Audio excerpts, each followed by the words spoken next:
She is an author, she is an artist, she was written about in several newspapers. It's probably because she's Supergirl. You're also known as Emily Druin. So welcome back to the Early Late Night Live Show, and welcome to the Early Late Night Live Show, Emily Druin. Great to have you on. Yeah, thank you so much for having me. All right. Well, great to have you on the show. I feel like a real amateur right now, obviously because I've been gone for a week. I had a list of questions. They were right here on my left, and I don't know what happened to them. And so we're going to discreetly go like this. But introduce yourselves to the audience. So. So I'm Emily Druin. I'm a children's book and comic book illustrator and author, originally from Manchester, New Hampshire, and I live just a couple of towns over in Raymond. So I've been doing illustration work for 15 to 20 years, and I'm taking it now professionally, doing it full time. And also I run a kids comic book convention going on our 4th year called KidsCon New England. It's in Nashua, New Hampshire at the Radisson, Sunday, May 19th. So, like, you just sort of casually said, and we said, yeah, I've been doing comic book for 15 to 20, and I can see Autumn going, that's a lot of stuff that's being added on there. Then he said, yeah, I'm doing it professionally, which, any artist say anything doing professionally is just, you just gone up there on there. And then you just casually said, you're throwing together a Comic-Con, a kids Comic-Con. Wow, so is this the first one, first time doing it, or is this? No, this is our 4th year. Fourth year. Yeah, pay attention, Terry. That's just, I know she probably said it, didn't she? Yes. That's just, I'm sorry, I'm just blown away. That's incredible. Yeah. Can you tell us a little bit about that, though? Yeah, so I started attending Comic-Cons, tabling at Comic-Cons back in 2013. Granite State Comic-Con was my first one. Yes, yeah, our friends there at Double Midnight, they put on a great show. And when I started going to other shows too, and I noticed there weren't a whole lot of activities for kids to do at these shows. Yeah. And it was more geared towards the adult crowd or teenagers. So, and I self-publish children's comic books. I have a series called Epless, a sci-fi series. And I realized it would be great if we had like a whole section devoted to kids comics and also fun activities for the kids. So I went up to the promoters of the conventions and been like, hey, I'd love to teach the kids cartooning workshops, have a fun activities area for the kids. So I started doing kids zones at Comic-Cons, and then it got so popular I was doing them all throughout New England. And I decided let's take it the next step further and create a whole convention devoted just to kids and kids comics. That's so cool. Yeah. Yeah, because it's not really like, comic books used to be, like, way back. It was like a kid's thing. Like, you were a kid if you were reading comic books. That was the kids read comic books. And then it really sort of morphed into, because even when I was a kid, my mom wouldn't let us buy a lot of comic books. They were really violent. This was not like, oh, cool, Batman. Mom's like, no, you're not allowed to read this one. Here's an Archie comic book. Mom, we don't want to read this. So that's so cool that you really were able to kind of allow kids to be able to go in and explore and enjoy, and not have to panic about whether or not they're picking up something that's like a kid shouldn't be reading or something like that. Yeah. Like when I'd go to shows, often I'd be right next to a bloody, gory comic, or like someone's head beheaded, or ladies in little skimpy things. And I was like, so, I want to create a family-friendly convention that parents know that we screen all the books, all the artists coming in, and everything is family-friendly and devoted to the kids. And we have like over 90 creators at our event coming up. And all from across the country. Most are from the New England area, and a lot of indie comic book creators and children's book illustrators and authors attending. Very cool. So what got you started in art, and kind of what made you motivated to get into comics then? Yeah, when I was a kid, I loved reading comics too, particularly the ones in the newspaper. Yes. Peanuts and Foxtrot Garfield, Foxtrot. Right. And that really inspired me to create my own. And I would start drawing my own little comic strips, and I loved going to the library. And my parents were very supportive. They would bring us every weekend to the library, and I'd get a big stack of books, and I was always excited about reading and very passionate about that. And so I knew when I was a little kid, I was like, I want to be a children's book illustrator and author, and that was my passion. And so I would, in elementary school, I would create my own stories, write them, and I was into a lot of like Brothers Grimm influence in my stories. So at that time, I was doing a lot of fantasy stories, and my teachers really promoted, and they were like, they really encouraged me to continue and pursue it. And so that really, having that drive, that support system, and my parents saw my love of doing art, and they signed me up for art classes. And so I think that's really important if, for kids to have that, encourage them to pursue that. That's cool. Yeah. So, okay, now you're married. What is it like working with your spouse on these projects? Yeah, I couldn't ask for a better spouse. He's been incredible. Yeah, Jeremy, thank you. You're not just saying that because he's behind the camera right now, right? No, yeah, we've been together for, married for over 9 years. So, yeah, and things. And but we both love sci-fi, and I knew that I wanted to do a comic book series, and I was like, would you like to write a comic book series with me? So he helped me do the writing, most of the writing for the story, and then we collaborated it together, and I did all the illustration work. So. Oh, okay. Yeah. Cool. Yeah, because that's how a lot of comic books work, though, is that one person's typically more on the story, another person's more on the illustration, the artwork. Yeah, it's great to have that collaboration, too, to take your ideas and off of each other, and it helps to create a better story too. And then also you may realize, oh, this isn't quite working. You have a different perspective. It's good to work with a team. Right. Yeah. Right. Cool. Definitely. So what are you what are you like most proud of then when it comes to your work? I'd say most proud of, I guess, really the building the Kids Comic-Con.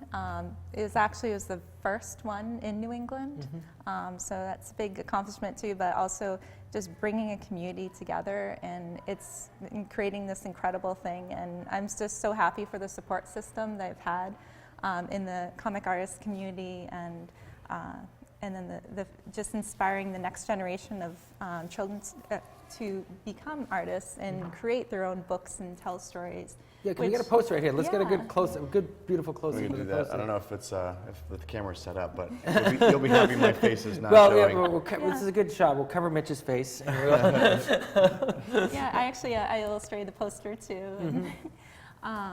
So really our mission here at KidsCon New England is to promote art education and literacy through comics.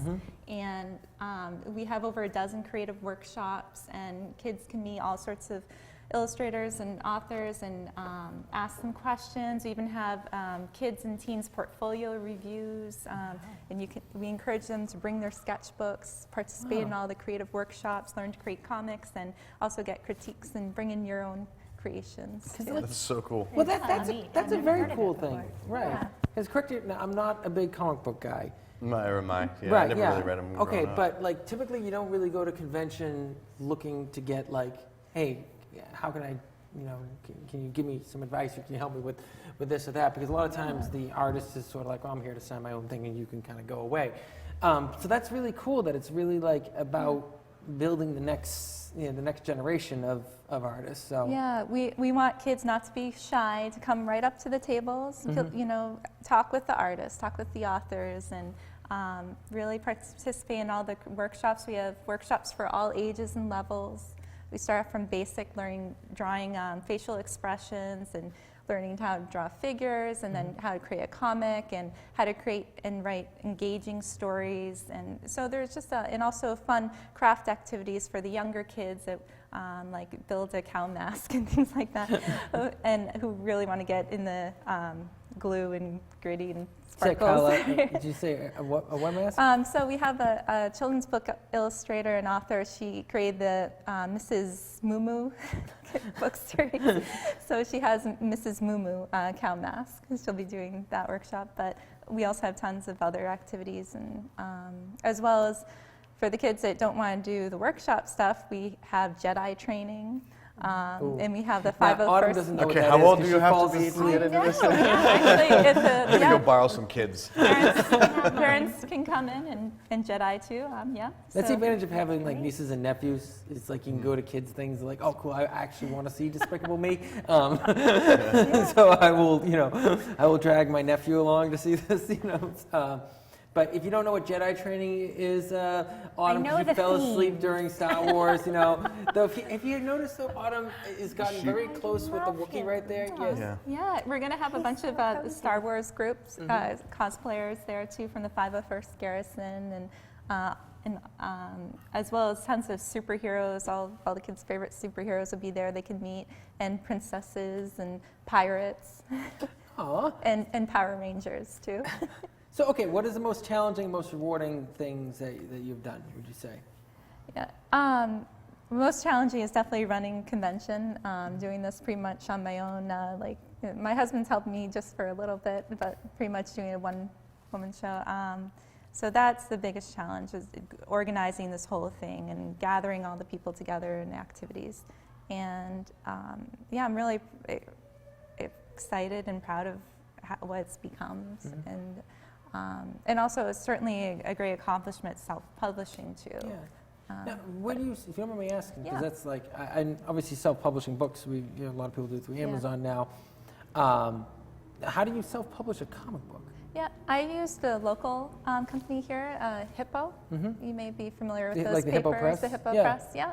And they did a great job. And you can also look around. There's a lot in the area, New England area. If you Google, look up printers.